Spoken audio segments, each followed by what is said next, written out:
Kanchipuram వకుడా silks నాణ్యత మా ప్రాధాన్యత. మదీనాగూడ, మియాపూర్, హైదరాబాద్ లో త్వరలో శుభారంభం. మన తెలుగు ఇండస్ట్రీలోనే కాదు, టోటల్గా మన ఇండియన్ సినిమా ఇండస్ట్రీ మీద కేవలం ఒక క్యారెక్టరైజేషన్ చుట్టూ తిరిగే స్టోరీస్ ఏదైనా తీసుకున్నామంటే అది జాగ్రత్తగా డీల్ చేస్తే సక్సెస్ రేట్ అనేది కూడా ఎక్కువగా. ఈవెన్ మనం అనిమల్ చూసుకున్నా కానీ వేరే మూవీస్ ఏదైనా క్యారెక్టర్ డ్రివెన్ మూవీస్ ఇలా తీసుకుంటే ఆ కోవకే ఇది వచ్చేస్తుందంటారా? అలా ఏం లేదండి. ఇప్పుడు క్యారెక్టరైజేషన్ మీద కరెక్ట్గా సినిమా రాయడం మొదలు పెట్టిందంటే పూరి గారు.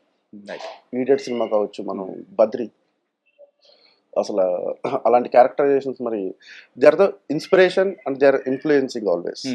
But the thing is that always మీరు చెప్పినట్టే ఏంటంటే ఆ థ్రెడ్ మీద నడుస్తూ ఉండే వెళ్ళే కథ, ఎందుకంటే ఆ క్యారెక్టర్ మీద బేస్ అయ్యే కథ నడుస్తూ ఉంటుంది. సో చాలా జాగ్రత్తగా డీల్ చేయాలి. అంటే ఆ ప్రెమైజ్ని క్రియేట్ చేయడం కానీ, ఆ మజిల్ క్రియేట్ చేయడం కానీ చాలా ప్రాపర్గా జరగాలి. తక్కువ లిమిటెడ్ క్యారెక్టర్స్ ఉంటాయి. When we go with the characterisation based film, చుట్టూరు జరిగే కథ మొత్తం 5 క్యారెక్టర్ 6 క్యారెక్టర్ల మధ్య జరుగుతూ ఉంటుంది.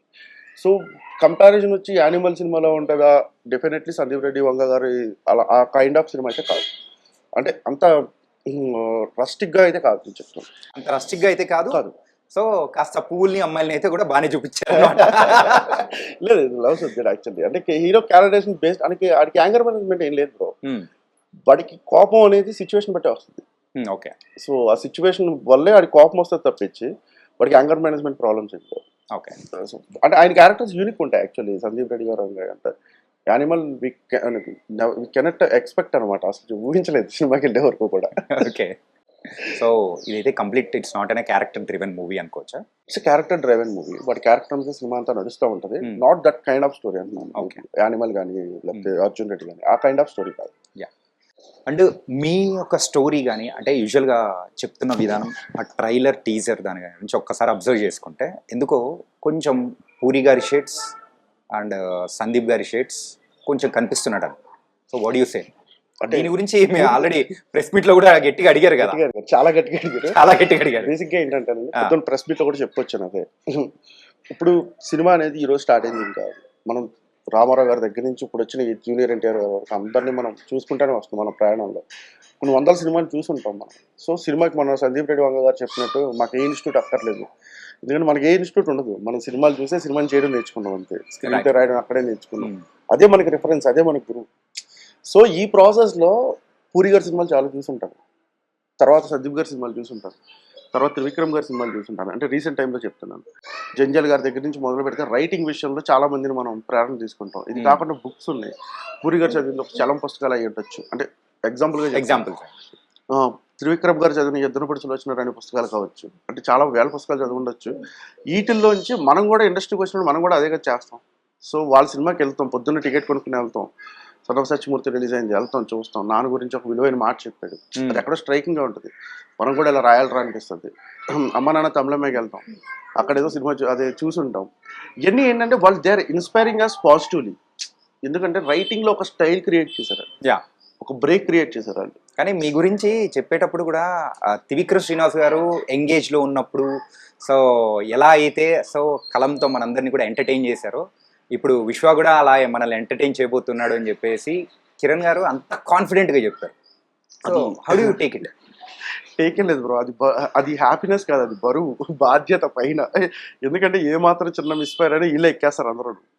సో తను జాగ్రత్తగా డీల్ చేయాలి. ఈ సినిమా వరకు అయితే చెప్తున్నాను, త్రివిక్రమ్ లాగా ఉన్నాను లేకపోతే పూరి లాగా ఉన్నాను అనేది ఆయన నిజంగా ఈ గివెన్ గిఫ్ట్ టు మీ. అంటే నన్ను అలా అడ్రస్ చేయడం అనేది ఆయన దృష్టిలో, ఆయన పాయింట్ ఆఫ్ వ్యూలో నాకు కనిపించినందుకు చాలా హ్యాపీగా ఫీల్ అవుతున్నాను. Okay. But the thing is that at that same time రేపు March 14 సినిమా రిలీజ్ అయిపోతుంది. అది చూసిన తర్వాత ఎవరైతే మీరు ఉన్నారో లేకపోతే ఆడియన్స్ ఉన్నారు, the same applause they give to me, I will take. అంటే నేను సక్సెస్ అయినది ఫస్ట్ మీట్. రెండోది ఏంటంటే వాళ్ళు శిఖరం ఎక్కడో ఉన్నారు, నేను ఇప్పుడే ఒక చిన్న బట్ స్టార్ట్ అయ్యాను అనమాట. సో ఇది నాకు రెస్పాన్సిబిలిటీ అవుద్ది. అంటే నేను రాసే నెక్స్ట్ సినిమా కావచ్చు లేదా నెక్స్ట్ మాట కావచ్చు, ఏదైనా చాలా జాగ్రత్తగా ఉండాలి. ఎందుకంటే వాళ్ళతో కంపేర్ చేసి వదిలితే వాళ్ళు తీరిపోద్ది. అంటే స్టార్టింగ్ సినిమా ట్రైలర్ టైంలో కానీ ప్రీ రిలీజ్ టైంలో కానీ సో అనడం ఈజీనే, కాకపోతే ఆ బరువు మోయడం అనేది చాలా కష్టం. అది ఇంత పెద్ద బోర్డింగ్ అనేది యూజ్ చేశారు. సో కొంతమందికి అయితే ఏమవుతుందంటే అది తలకెక్కేస్తూ ఉంటుంది, ఇంకొంతమంది అంటే బాధ్యతగా తీసుకొని నెక్స్ట్ అనేది వెళ్ళే అవకాశాలు అనేది ఉంటుంది. మిమ్మల్ని చూస్తుంటే బాధ్యతగా తీసుకొని ముందుకు వెళ్ళేటట్టు, బరువుగా ఫీల్ అయ్యేటట్టు అనిపిస్తుంది సార్.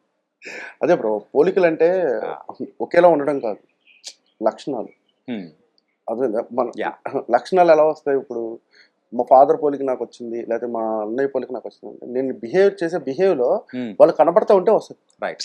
రైట్. అలాగా మన ఇండస్ట్రీ కూడా ఒక సినీ కళామ తల్లి అంటే దీంట్లో మనకి చాలా మంది ఫాదర్స్ ఉంటారు, చాలా మంది మదర్స్ ఉంటారు. ఇది రైటర్లు కావచ్చు, ఇన్స్పిరేషన్స్. వాళ్ళ లక్షణాలు ఎక్కడో ఒక చోట కొంచెం తగులుతాయేమో. తగిలినప్పుడు ఏంటంటే మనం కూడా అలాగే ఆలోచించడం మొదలు పెడతామేమో అంతే. ఇంకొక విషయం చెప్పుకోవాలి, ఈ మూవీకి సంబంధించి ఏది రిలీజ్ అయినా కానీ ప్రేక్షకుల దగ్గర నుంచి కామన్గా వింటున్న వర్డ్ ఏంటంటే, ఇంతకుముందు మూవీస్లో చూడని కిరణ్ అబ్బవరం ఈ మూవీలో మనం చూస్తున్నాం. చాలా డిఫరెంట్గా ఉన్నది.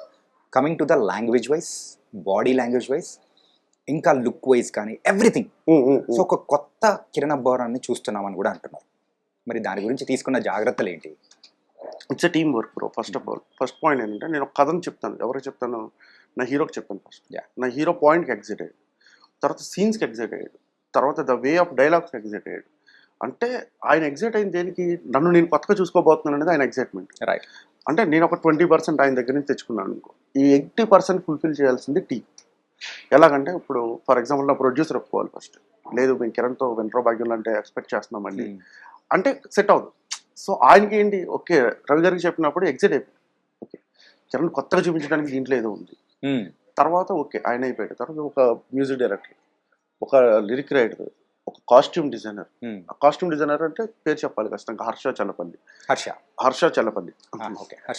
బట్ చెప్పిన వెంటనే వాడు చేసింది ఏంటంటే వాడు డిజైన్స్ రెడీ చేసుకుని వచ్చాడు. అంటే ఒక పేపర్ మీద రెడీ చేసుకుని వచ్చి ప్రజెంటేషన్ రెడీ చేసుకొచ్చి కిరణ్కి వెళ్ళేద్దాం బాగుంటుంది, ఈ కాస్ట్యూమ్స్ అయితే అదిరిపోతుంది, ఇప్పుడు దాకా వెళ్ళలేదు ఎక్కడ ప్లే. ఒక హెయిర్ స్టైలిస్ట్ దగ్గరికి వచ్చేటప్పటికి హెయిర్ స్టైలిస్ట్ జరుగుతూ ఉంటాయి. దానికి ఒక లక్కీ అని చెప్పి మ్యాట్ సెలూన్ దాని దగ్గర తీసుకెళ్తాయి. ఒక 6-7 స్టైల్స్ ట్రై చేసాం కిరణ్ గారితో. ఆయనకి ఏది నచ్చిందో మాకు ఏది నచ్చిందో కామన్గా ఒక ఒపీనియన్కి వచ్చాం, ఈ లుక్ బాగుంది అని.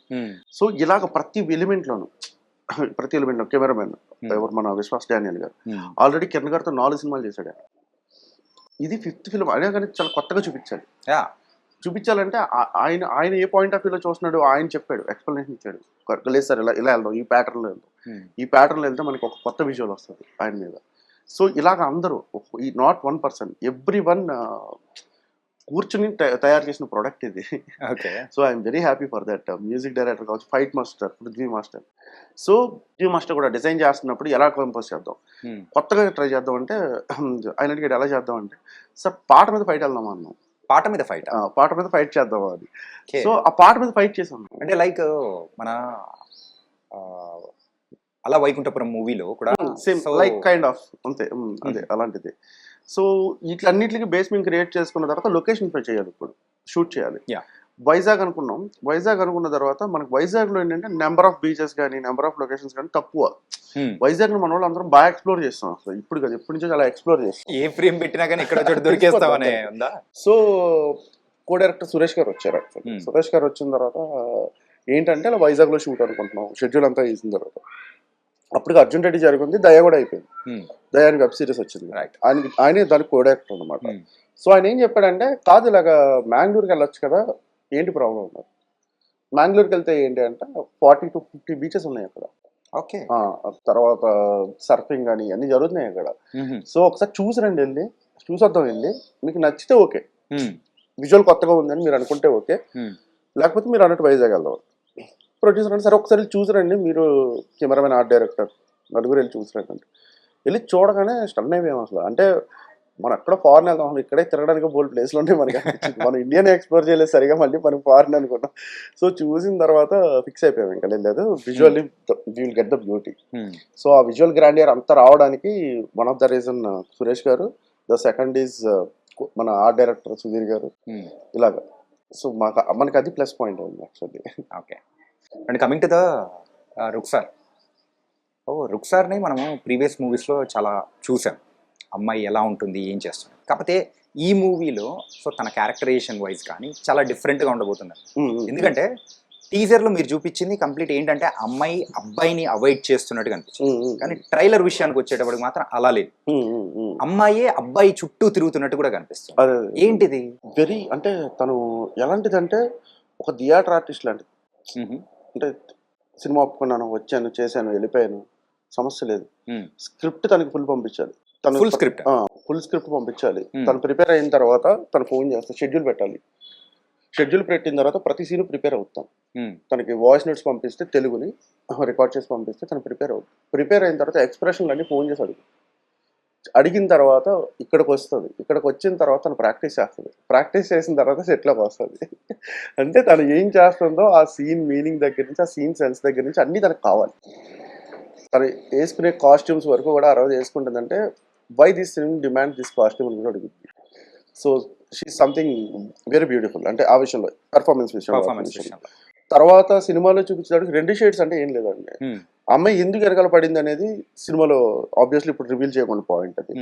రెండోది ప్రేమలో పడ్డారు, గొడవలు అయినాయి. ఎనీ రిలేషన్షిప్ అది ఫ్రెండ్ అయినా కావచ్చు. మా జీవితంలో ఇప్పుడు దాకా గొడవే జరగలేదని ఎవరిని చెప్తే that is not a pure. అంటే అక్కడ ఏదో ప్రాబ్లం ఉంది.